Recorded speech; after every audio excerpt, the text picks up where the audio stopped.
Hola compañeras, compañeros, cuentistas como yo, otra semana más. Para los que no me conocen, soy Montserrat Espinar, escritora y poeta valenciana. Os traigo un personaje, una autora de armas tomar, Anaïs Nin.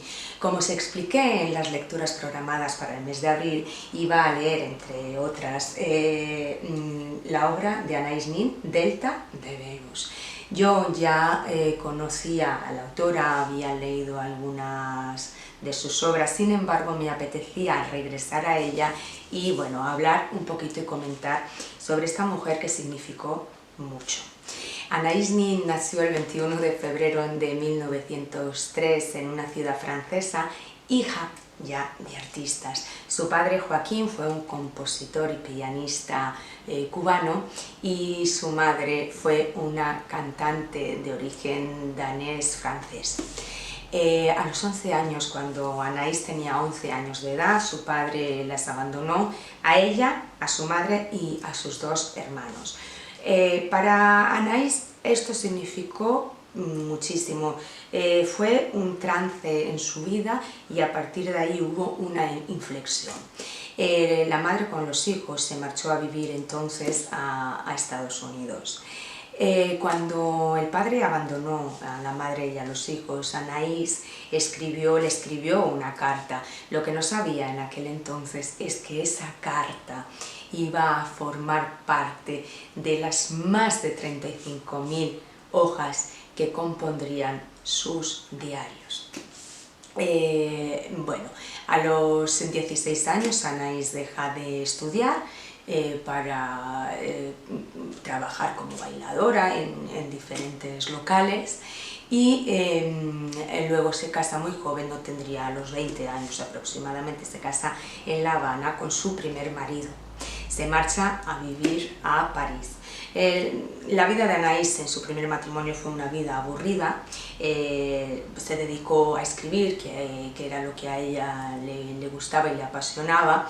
Sin embargo, la relación con su marido se fue enfriando cuando conoce a Henry Miller, otro escritor, en este caso estadounidense. La historia de Anaïs y Henry Miller es singularísima. En primer lugar, porque Anaïs y Henry inician una relación sentimental, además de una relación profesional donde comparten pasiones, donde comparten su afición por la literatura, por la escritura. Los dos eran personas inteligentes, de alto nivel, ¿no?, intelectual, y la singularidad radica en que cuando Anaïs conoce a la segunda mujer de Henry Miller, queda fascinada, le parece una mujer atrayente, especial y bueno, se establece una relación a tres, sentimental y sexual, entre los tres, que mantienen durante largo tiempo. Con la guerra, sobre el año 39, en 1939, dejan París para regresar a los Estados Unidos. Anaïs Nin ayudó económicamente a Henry Miller a la hora de publicar ciertas obras, Trópico de Cáncer y Trópico de Capricornio. Esta ayuda económica se mantiene a lo largo del tiempo. A lo largo del tiempo también mantienen esta relación sentimental, apasionada, desgarradora. Aprovecho porque refrescando un poquito la historia de Anaïs Nin y Henry Miller, encontré que quiero adquirirlo, quiero comprarlo y leerlo y disfrutarlo porque sé que va a ser tremendo. Esta obra, he traído aquí una pasión literaria, Anaïs y Henry Miller, ¿vale? Son la correspondencia entre ambos entre el año 1932 y 1953. Imaginaros el disfrute cuando podamos leer esta recopilación de cartas entre uno y otro, porque eran personas apasionadísimas. Regreso. Las obras de Henry Miller fueron calificadas como pornográficas. Voy a leerlo porque no quiero Vale, Trópico de Cáncer y Trópico de Capricornio fueron tachados de pornográficos, generaron una gran polémica y fueron prohibidos en los países anglosajones. Pero en el año 1964 la Corte Suprema de los Estados Unidos anuló el juicio contra Miller por obscenidad, lo que representó el nacimiento de lo que más tarde sería conocido con el nombre de revolución sexual. Bueno, aquí nos damos una idea de lo valientes y lo transgresores que fueron ambos.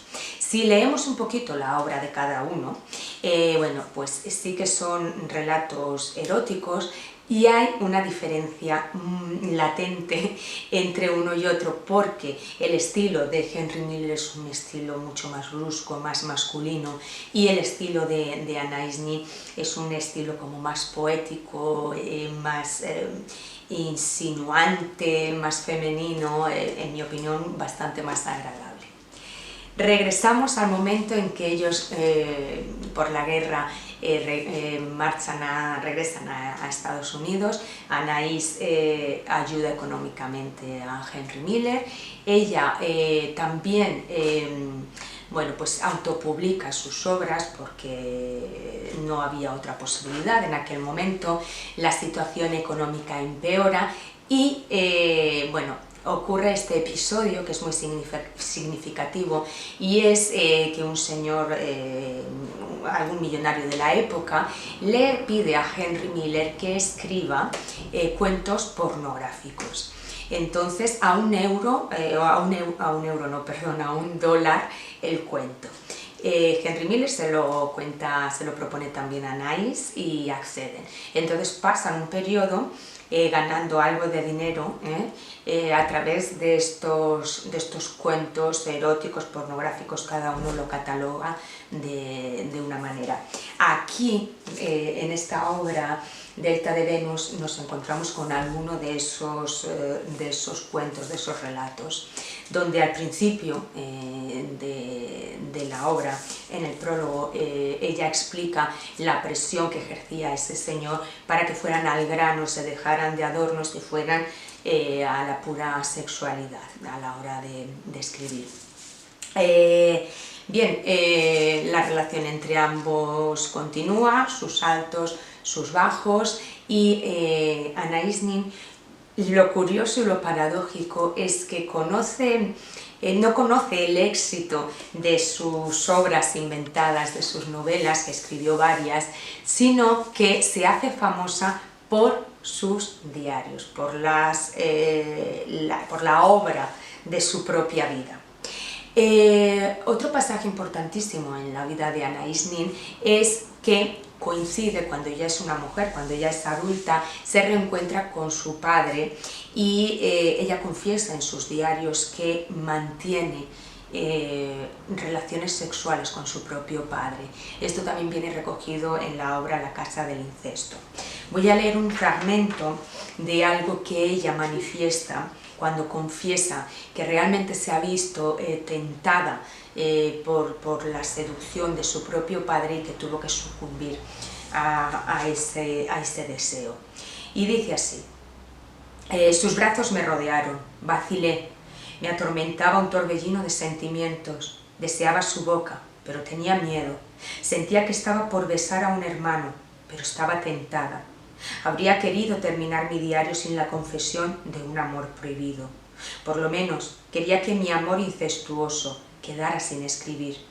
Había prometido a mi padre el más absoluto secreto, pero una noche, aquí en el hotel, cuando me di cuenta de que no había nadie para hablarle de mi padre, me sentí ahogada y empecé a escribir otra vez, mientras Henry leía a mi lado. Era inevitable. No podía eliminar mi diario cuando alcanzaba el clímax de mi vida, en el preciso momento en que más lo necesitaba para conservar mi sinceridad, por grande que fuera mi crimen. Esto fue escrito el 2 de julio de 1933. Imaginaros lo duro de esta confesión. Si algo encantó de los diarios de Anais Nin fue su sinceridad, su desgarradora sinceridad, y eso fue lo que les sirvió para ganarse muchísimo público.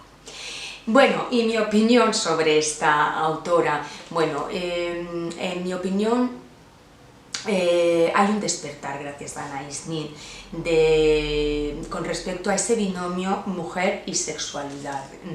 Entonces esto se le tiene que agradecer, ¿no? Era como una brecha que dividía indiscutiblemente la sexualidad, la ponía por un carril y a la mujer por otro. No podían confluir, y no es así. La mujer es un ser sexual, tiene capacidad para escribir lo que le dé absolutamente la gana, entre ellas pues historias sexuales, eróticas, pornográficas, lo que nos apetezca, y ella fue una de las primeras que se atrevió. Pero sí que tengo que confesar que algunos de los relatos que recoge esta obra, Delta de Venus, pues me hieren un poquito, porque trata temas un tanto controvertidos, como bueno, pues, la sexualidad entre familiares o con menores. Entonces ahí yo he hecho un pasito para atrás y no comparto. Bueno, me apetecía muchísimo traeros a esta autora. Os invito a que leáis algo de ella, a que experimentéis y a que tengáis y generéis vuestro propio criterio. Y sin más, besitos y hasta la semana que viene.